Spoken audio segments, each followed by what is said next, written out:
I have never been so offended in my life. I can't get that TikTok out of my head. Is this the Edward she was really imagining when she was writing Twilight?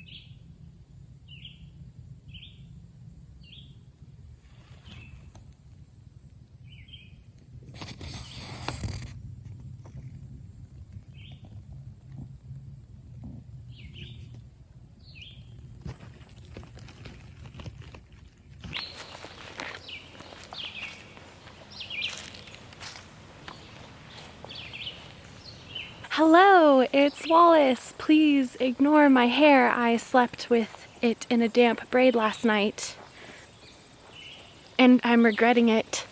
I look like a lion. So here's the situation. Midnight Sun came out 2 days ago, and I've been making my way through it, and I'm just, I think, about to hit the Meadow Scene. So I have decided that I'm going to read the Meadow Scene in a meadow. It's genius. I think technically it's Adele,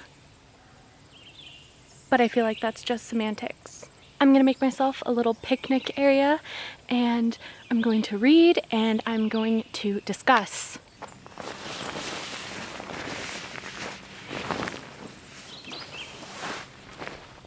I guess I should give a warning right at the start. This isn't necessarily a review. It's more of just my random thoughts as I read. So there are going to be spoilers because I want to explain the thoughts that I have. It is a little interesting contemplating giving spoilers for this story because you kind of assume the only people who are reading it are people who have already read Twilight and thus know how the story is at least going to end. I'm on about page 326, which I think is a little over halfway through. Gonna be honest, I definitely read the 12 chapters when they first got published on her website. Given that I had read those 12 chapters, it was really interesting seeing how they were different from when they were just online versus in hard copy. It's definitely interesting returning to this story at such a different time in my life when now my idea of what is and isn't romantic has definitely shifted. And so I was actually kind of surprised by how quickly I fell back into it, though there were definitely moments when you just are kind of reading and just like, really? It's an interesting choice. My two big takeaways of what I've read up to just before the Meadow Scene are this.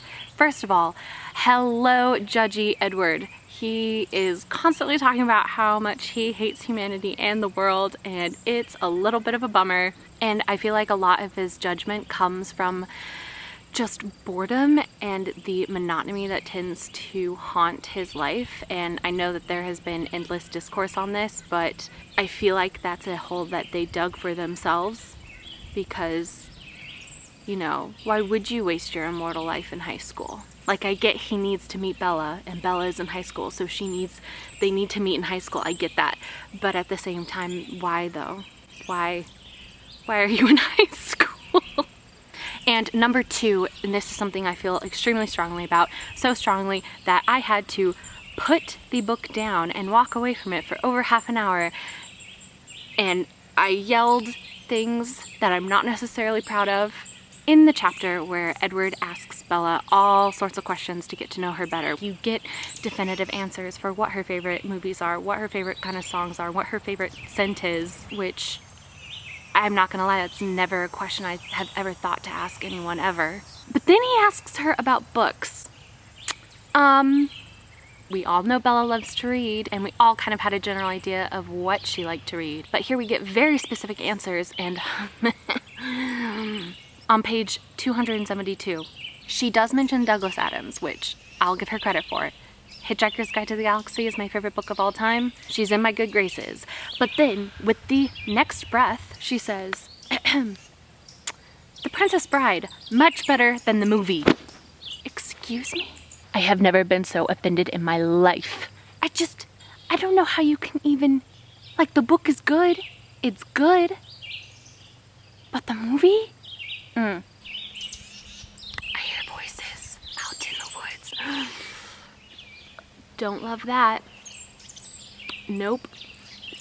Sorry, my camera battery died, so now we've switched to the phone. My one final gripe with the part of the story I have read so far is that there are all these strangely placed tangents. You know, for example, I'm about to hit the meadow scene, or at least I think I'm about to hit the meadow scene, but it kind of feels like Edward is getting a little bit off on a tangent, and he's yeeted us back all the way to 1920 whenever, and I'm sure it's interesting, and it is interesting. I don't want to get that wrong, because it's always interesting to know more about these characters, but it's also the meadow scene, so I'd like for him to wrap it up a little bit. But those are my thoughts for now. I'm going to continue reading and then update if there are any more crucial developments in this meadow. Technically a dell, as we have established.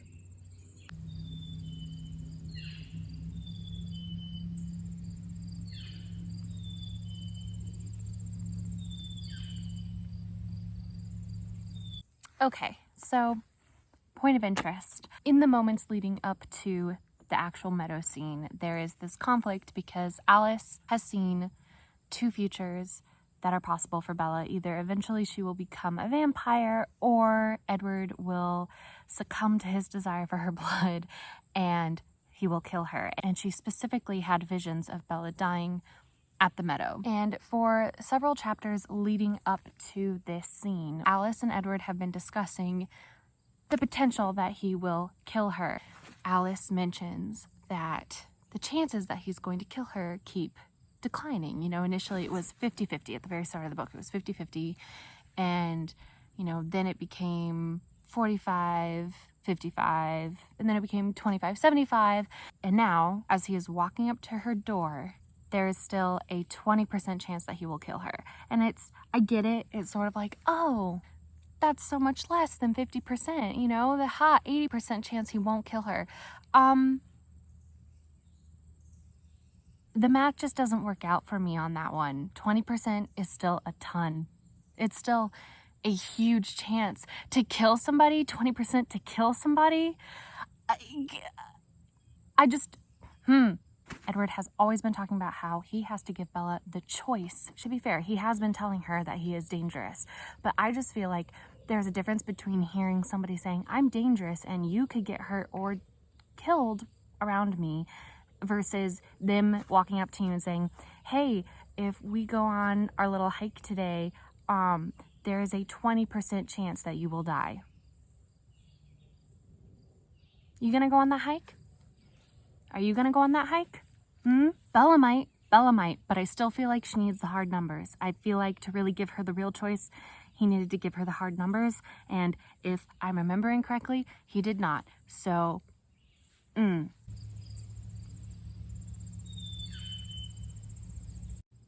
I've just finished the meadow scene.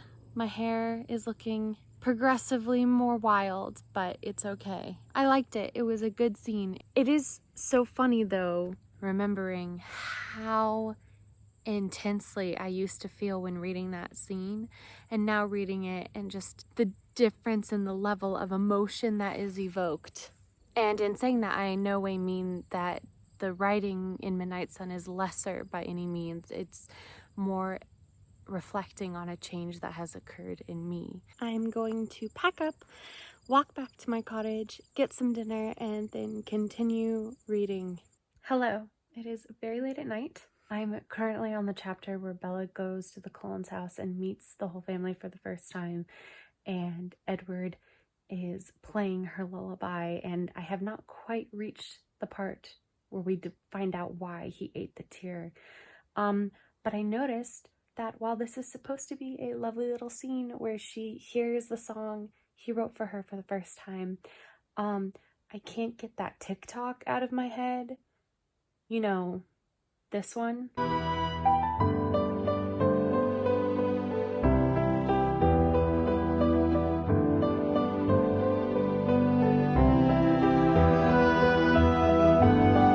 So that's made reading this very interesting experience, is how I'll phrase that. But that's the gist of my thoughts for right now. Okay, good night.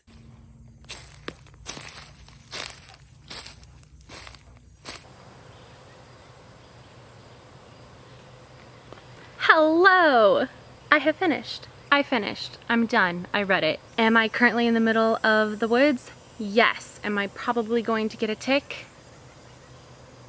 Yes. The original plan was to go back to the meadow to finish up, but it's pretty far away from my cottage, so instead I'm in the middle of the woods just off of a baseball field, and I felt like that was also relevant. My final thoughts. I have a lot. This is going to be fairly disjointed. I can feel it in my head now because I didn't plan out what I was going to say specifically. I liked it. I really did. I enjoyed it. I enjoyed it for what it was.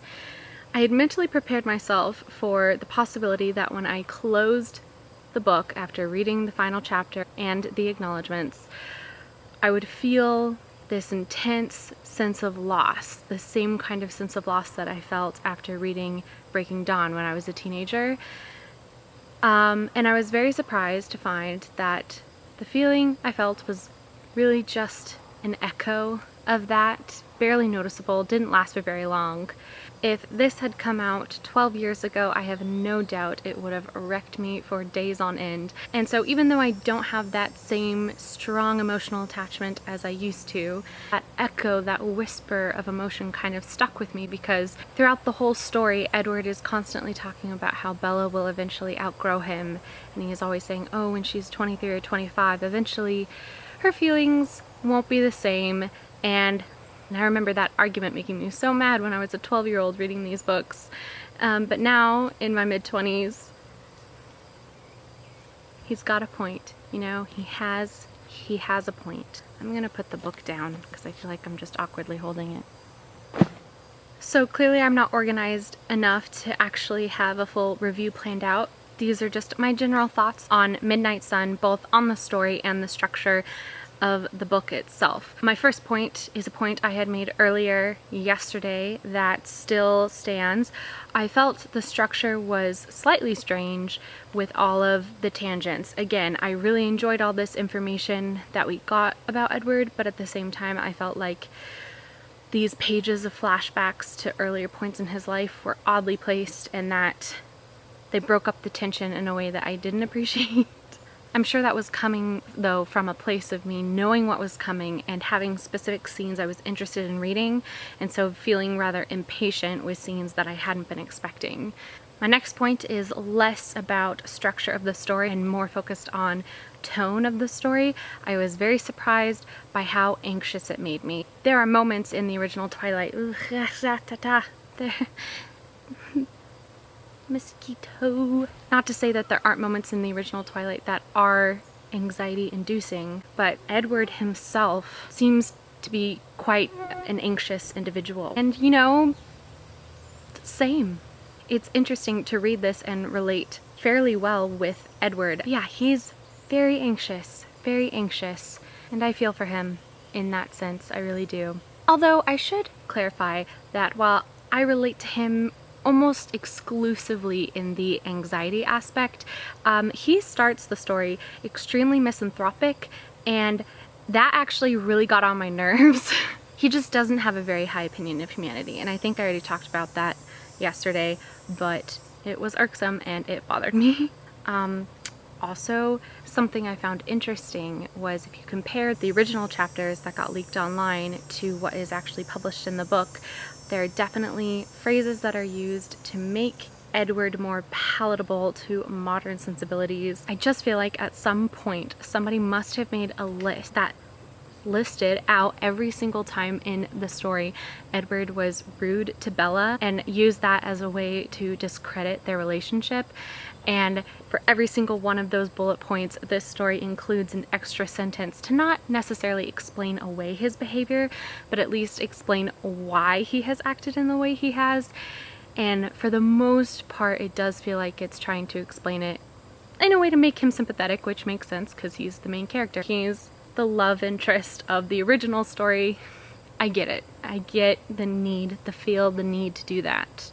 It's not necessarily a problem, but it almost at some points feels like, is this really, I mean, this is kind of a stupid question, but is this the Edward she was really imagining when she was writing Twilight? Is he really so in his own head, so overthinking everything? My guess is probably yes, but I definitely think that there were some things that were included to appeal to modern sensibilities. The final major point I can think of was the ending. I was taken by surprise a little bit. Well, wait, hold on. First of all, when I first got my book, I drove an hour to a bookstore to go get it with some family members, and we picked it up and I was so excited, and we turned over the inside flap and it said something like this quote. It said, "The unforgettable tale as told through Edward's eyes takes on a new and decidedly dark twist." I had read before, way back when it was first announced, an article with Stephanie Meyer talking about how she had used Midnight Sun to fix some things she felt were wrong in the original Twilight. And again, initially I thought that was going to be in regards to his behavior and kind of explaining why he behaved the way he did. But when I read about the dark twist, I got very nervous and that she was going to change the ending, which honestly, I say I was very nervous. I wasn't that nervous because, I don't know, that would have been interesting. But no, the ending is exactly the same. The story, for the most part, I'm sure I missed something. It's been a long time since I've read Twilight, but the story is almost exactly the same. The difference, though, is the tone in the ending. The tone of Twilight, for the most part to me, ends on a slightly hopeful note of maybe there is a way that these two lovers can be together, and the tone of the ending of Midnight Sun is very different. It is shrouded in doom because Edward has already made up his mind to leave her. And granted, you know he does leave her and then he comes back, but when looking at this book as its own entity, it kind of is a bummer because, I mean, we've gone through like almost 700 pages talking about how miserable this poor boy has been for over 80 years and has now finally, for the first time in his life, been happy, and yet the end of the book is just shrouded in a gloom that I feel like did not exist in Twilight. And I was sort of left on a note of confusion because he ends up spending the whole summer with her and doesn't leave until she gets hurt at her birthday party, which is in the middle of September. That means he spent that whole summer unhappy, knowing that he was going to leave her, which kind of bums me out because that's such a blank space in time in the Twilight canon. Bella and Alice are becoming close. Bella is becoming close with the rest of the Cullens except for Rosalie, and you know, she and Edward are having all of this cute fluffy time in my head, at least that's what I assumed happened. And now that's all just sort of tinted with this knowledge that the whole time he was just waiting for the other shoe to drop. I don't know. I still haven't processed how I feel about that. I'm sure everything I'm feeling will change in a week once I've had more time to digest it, but that's what I'm feeling right now. But at the end of the day, even though I'm not at a stage in my life where this sort of story is going to absolutely knock me over and have me obsessing over it for months on end, I'm still very, very grateful that Midnight Sun exists in its entirety and I got the chance to read it, and I get now to place it on my bookshelf next to Twilight, and then I guess just sort of move on with my life. I don't know. I've never reacted to a Twilight book this way before. When I was in middle school, they were like my whole life, and I feel like denying that fact is denying a whole chapter of who I was. But it's just not, it's not the same. It's not the same. And it's no fault of the writing, you know? I've changed. So those were my kind of bigger points to make. I don't know what else to talk about. So maybe I'll just kind of ramble about some small things. I don't know. I do think I spotted at least one of the things she was talking about that needed fixing from the original Twilight, not including all of Edward's problematic behavior. I think that at the end of Twilight, when Bella finds out that her ballet studio has been burnt down and there was a stolen car outside, originally that car was the car that the Cullens stole, but then it kind of doesn't make sense. Why would they burn down the building but not destroy evidence of the car that they stole? And so that plot hole was filled in to specifically explain that that car was the car that the tracker stole. So it's not relevant at all to the overarching plot of the story, and I could be completely wrong, but I think that was a little bit of retroactive magic. But I mean, it makes sense. Retroactive magic is totally cool as long as it makes sense, and I feel like that makes sense. One thing that really bothered me, it's a small thing though, but it's Edward's opinion of Jacob, specifically in the last part of the book, during the prom scene in Twilight. It comes across, I feel, very clearly that the rivalry has already begun, and Edward finds Jacob, in his own words, very irritating.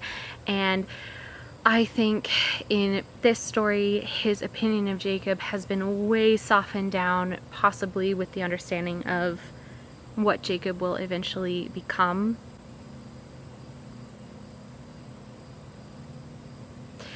I'll just say, I don't think that Jacob needs to be written in a positive light. I'm just gonna leave it at that. No, you don't need to tell me that he's so honest with himself and that, no. I'm 26, I'm over it, obviously. Concluding thoughts. On the whole, I enjoyed it. I have said I enjoyed it despite its pacing issues. It was really satisfying getting Edward's point of the story. It didn't knock me out of the park the way the first book did, but that's hardly a fair criticism, seeing as how I have aged and the things that are important to me now are very different to the things that were important to me when I was that age. I think the most definitive statement I can make about Midnight Sun is that I don't see myself necessarily ever reading it in its entirety again, but I have no doubt that over the course of my life, I will come back to certain scenes to reread them just to feel kind of that nostalgic pleasure and remember when this story meant so much to me. I think it's a love letter to the people who have loved this story, and I am grateful that it was given. I'm sure I'll come up with a million other things to talk about as soon as I shut my camera down and walk out of this forest, but for now that's all I can think to say. I don't really have any in-depth analysis. There are much smarter people than me out there, so go watch those videos. I'm definitely going to be watching a ton of Midnight Sun review videos because I'm procrastinating from other responsibilities. It's great, it's good, we're fine. And as I watch them, if there are any that I particularly enjoy, I will include the links in the description. Feel free to disagree with any of the points that I made down in the comments. I am so open to discuss this. I want to talk about it, I really do. And also, just because I'm curious, let me know what your favorite scent is. I'm not sure what mine would be. One of Bella's is lavender, which I like. Lavender is nice. Ooh, actually, I have a very specific question. If you can't think of a favorite scent, do you have a specific scent you associate with the Twilight series? Because I do, weirdly enough. It's a perfume, specifically DKNY's Be Delicious, which always came in the shape of an apple, which I thought is hilarious because of the apple on the Twilight cover. But that perfume mixed into a fake leather jacket, because that is what I was wearing when I first read Twilight, and that's just the smell that I associate with the series. Anyway, let me know your thoughts. Thank you so much for watching. Go watch better videos than this one, and have a lovely day. Bye. It's not my favorite scent in the whole world, but it's definitely the scent I associate with the series. Whoa! Look at that sunbeam. Wow, I feel like a fairy. Woo! Dancing in the forest. Oh my god, I'm gonna fall. I wasn't lying when I said I was filming very close to a baseball field. This is it. That's the home plate. And yes, it is in the middle of the forest. Sometimes life just aligns, you know?